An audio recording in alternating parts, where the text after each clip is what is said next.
I have a long road to go. So, thinking about my opponent is, I'm far from it. Right now, I'm thinking about my skills first. My cardio, my striking, my ground.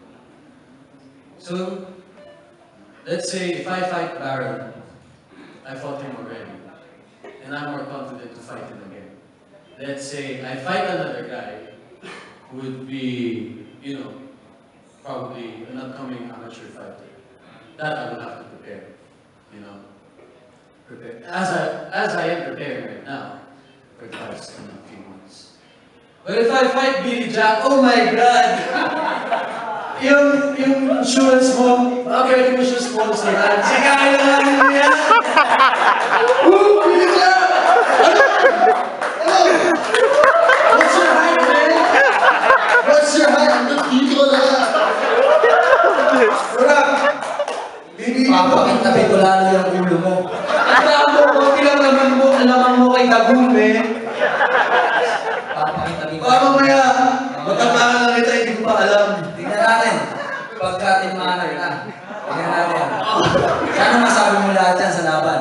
Wow! Huwag mo pagsisiyan yung Brads. Kakainin mo lahat yan, men. Lahat na sinabi ko sa'yo, kakainin mo. Huwag ka magala. Nabubusit na ako sa mga yan. Huwag ka magala. Lupit mo talaga, Bija. Grabe. Mas gusto ko nga mag-jiu-jitsu ka eh. Baka makikita ako, baka mag-submit ka. Boxing, wala kang chance doon, Brads. I'm telling you. You got a longer reach, you're taller than me. But I think you got no power. Sorry to say it. Power to the people. The lone wolf. Okay, thank you, Kiko. Well, I know that you've been preparing. All of this is, of course, this is for show, this is for entertainment. But I know deep inside, in yourselves, may respect always gets isa. Ganun tayo mga Pilipino eh. Having said that, my next question is addressed to Mr. Billy Jack. How are you doing, sir? Welcome back to the Philippines. I'm always Are great. you offering the insurance now? We'll have to talk about that behind closed doors. Okay, Mr. Billy Jack, here's the fact.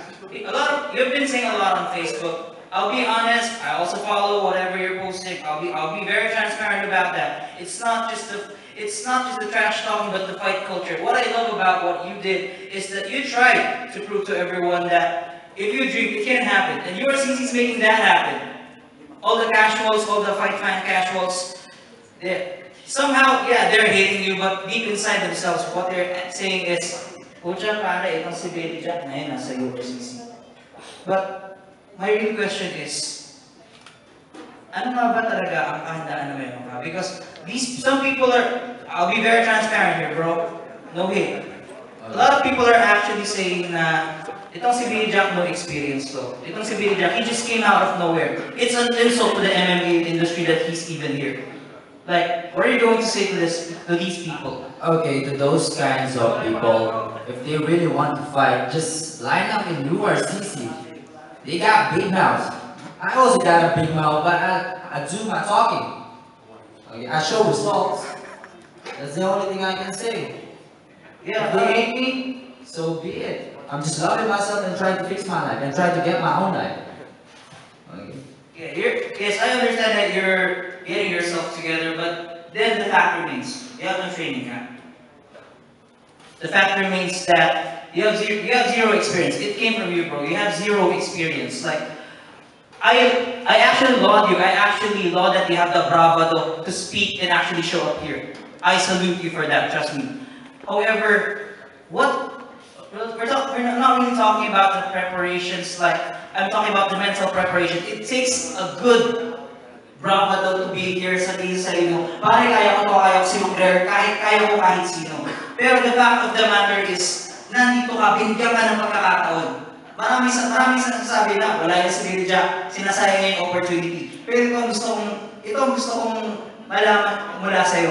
Ano nga ba talaga ang meron si Billy Jack na wala sila? Okay, bago ko sagutin yung tanong na, tatanungin din kita, ano yung ba yung bravado?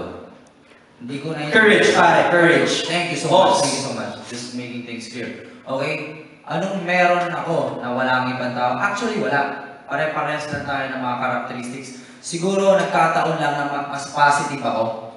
Mas more focus ako sa mga goals ko.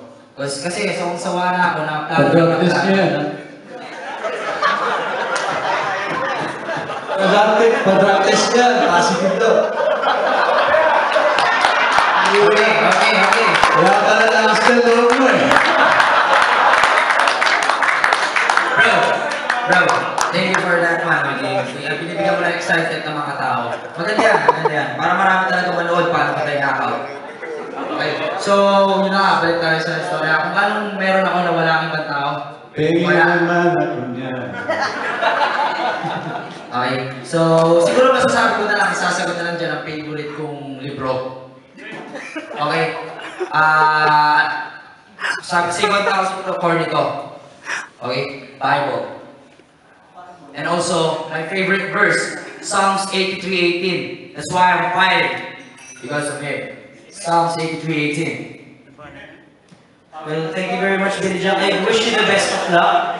Again, maraming mga tao ang sabihin na natin, minamalit ang kakayahan mo. But I'm hoping that if someone like you can dream big, sinabi mo dati, waiter ka sa Qatar, if someone like you who dream big and actually reach this stage, marami. I hope your story can inspire more than it can irritate people.